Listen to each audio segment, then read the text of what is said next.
feel like coming to RIZIN? Well, I got released, and I wanted to come here. I didn't want to go back to PFL or Bellator. Bellator's no longer around, but there's very few promotions, and I just felt like RIZIN was the fit for me. And I seen kind of like interest at the featherweight class, going up and seeing this champion kind of interested me. Your boss told me, just don't come back, and then you decided to pursue your career in MMA. Pursue MMA. Well, I was actually a roofer when I was doing MMA, so I would go I could hump like 40 to 60 bundles every day. It's like 90 pounds each, and I could bring them anywhere on the roof. So that was my job, and I was very good at it. My boss still loves me to this day. He was just at my last fight.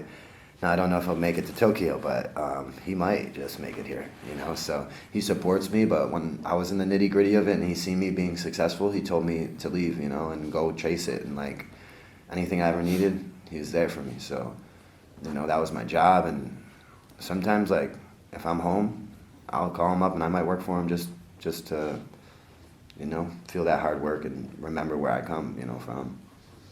When did you become a full-time fighter?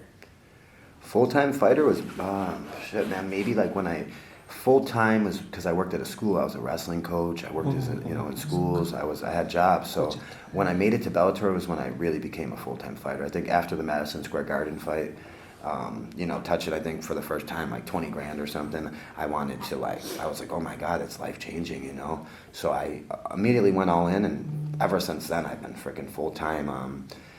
But even back then, I was traveling to Jackson Wink and living there and places, so it's like, I truly feel like full-time is just the last few years, of maybe since 2020, 2019, so 5 or 6 years is a full-time.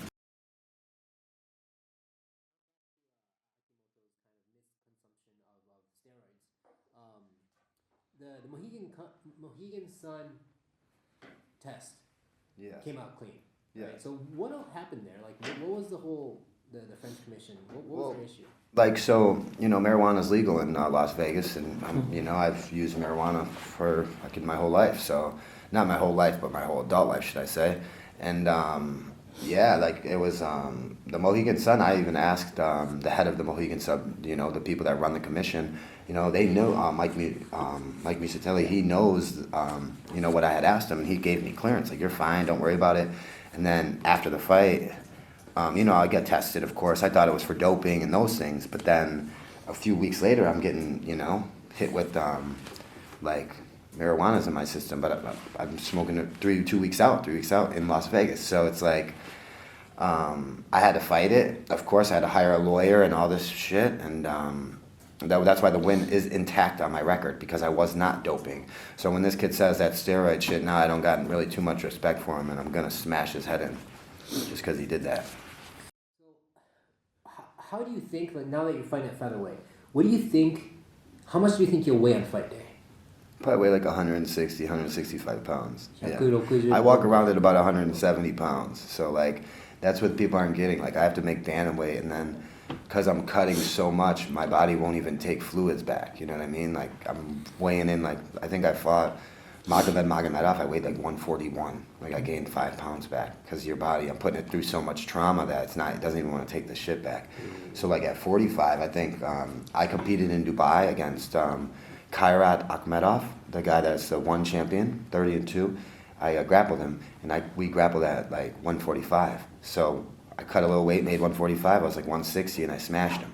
So it's same thing with this. I think I cut down to 146, and then I'll be about 160, 165 pounds when I fight, and strong, and healthy. More importantly than anything, healthy. Walking through your UFC fights, your fight against Batista, you struggled with the takedowns.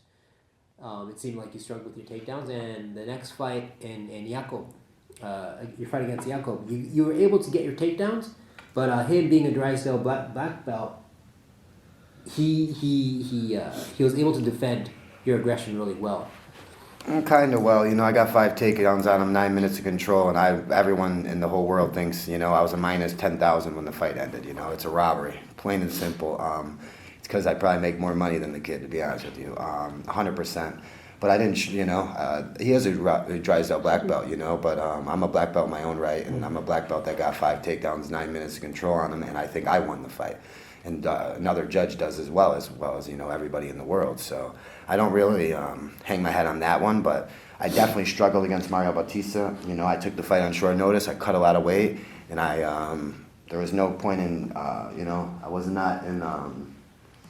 My body could not push that to go and have the grappling fight that I, let's say, had the next fight. I would love to, had the full opportunity to fight Mario Bautista, to do exactly what Umar Nurmagomedov did to him and take him down. And that just isn't the case, though. I took the opportunity as it came, and I don't just judge myself on just those fights or any of them. I judge them as a total, and each one has a camp to it. But unfortunately for that one, I didn't have a camp. So, what I mean? That just shows how game I am. I'm a 3-time world champion that's not scared to go and make weight on 2.5 weeks' notice or 3 weeks' notice and go fight the number 8 ranked fighter in the world. And land 122 significant strikes on him. So I'm proud of that. How do you think you're going to be fighting this kid, Akimoto? You'll be able to get those takedowns pretty easily? Yeah, look at Yuki. I took Yuki down, look at this. I took Yuki down, and if in this position here, if I get my hands locked on this kid, the way I'm 30 times stronger than this guy, Yuki Matoya. I know because I grappled him, and I submitted him very easily. And I'm 6 years better. I've won 3 world titles since then, and I have a lot of experience since then. Now, everyone will see that I'm cutting too much weight to make the weight, so they'll see what I'm actually able to do. I don't have this problem in the gym because I'm not cutting weight in the gym, so I'm smashing everybody. And this kid, he does not have the grappling, and he's not old enough to have the strength. I don't care if I've been grappling for, since I've been 12 years old, so that's 20 years. And that kid's not 20 years old yet. See what I'm saying?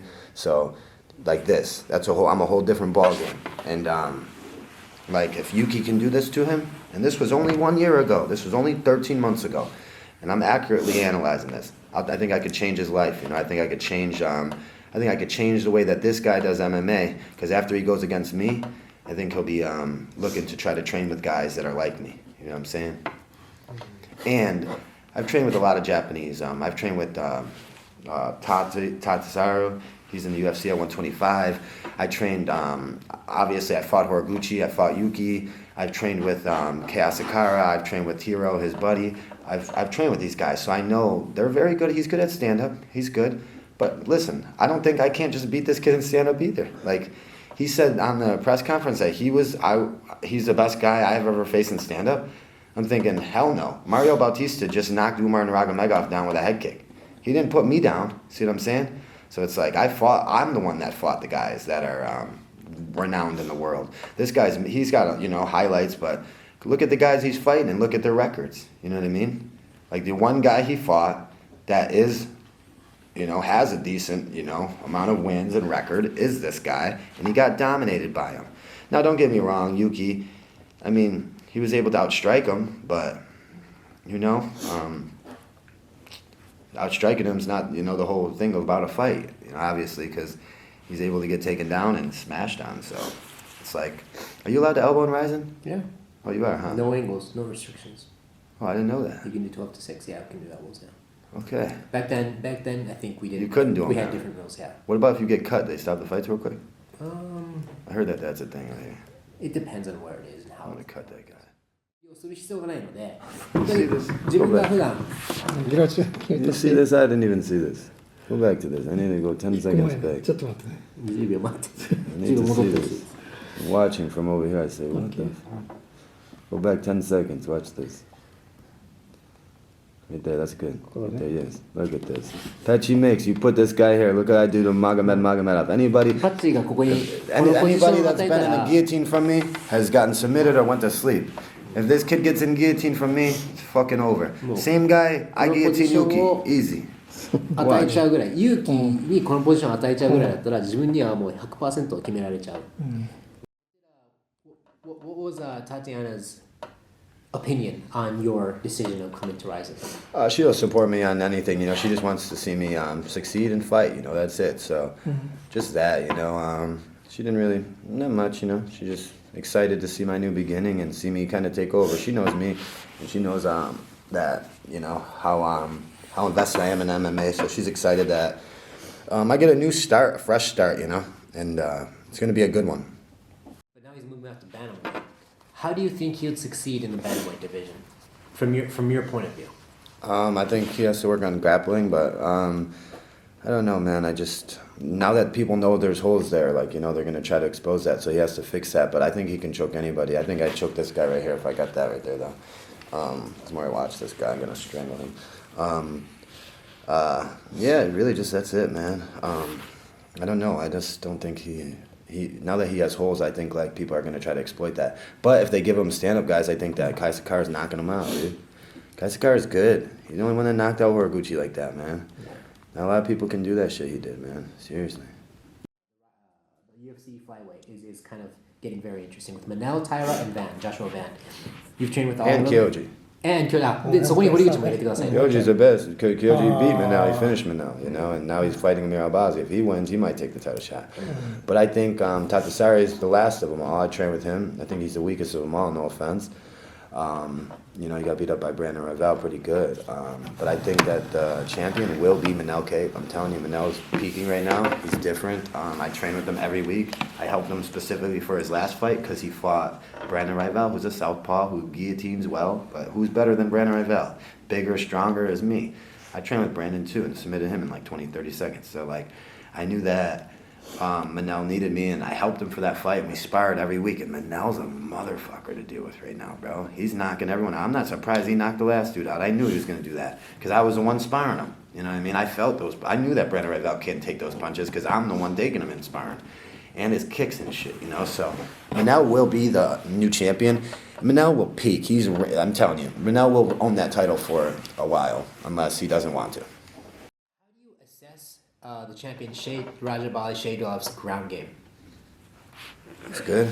I'm good. I'm the best on the ground, bro. I don't care what everyone says. I train with everyone, bro. I smoke everybody, so I don't know. I want to see it. I want to feel it, man. I train with those guys. A lot of those guys, man, from all areas of the world. All those the Caucasus Mountain guys. I train with those guys, man, and I'm very good against them. And I just think I got a good. I truly think I can. And maybe I'm deluded, but he's finished everyone. I've never been finished. I've never been dropped. See what I'm saying? Even in practice, I've never been dropped. So I'm saying Mario Bautista hit me 178 times when I was almost damn hospitalized the night before, and he couldn't fucking drop me. So I'm thinking I fought all these guys. Razbuli hasn't been tested, and I'm looking to be the one to test him. How about that, I'll tell you, I ain't scared of him either, like all these other guys are. He's going to be looking forward for you to be utilizing the unique rule sets with the grounded knees to the head. Oh, I can't wait. I can't wait. Face I have no idea, man. I can't wait. In the third round of my last fight, I would have loved to knee that kid right in the fucking head, So, this will be good, man. I'm really excited. And just the rules in general, man. Now, I didn't even know you can elbow. I thought that was the one thing I was thinking that, damn, I'm going to get on someone's back. I love to elbow and shit. And I was like, they're going to take that from me. But you told me I could 12-6 elbow now, so I'm loving it. What the hell? I'm going to mount him in 12-6 elbow. And I got a few fights this year, so it's I'm excited, man. Fuck. And without a weight cut, it's I could compete every month, you know what I mean, to be honest with you. So.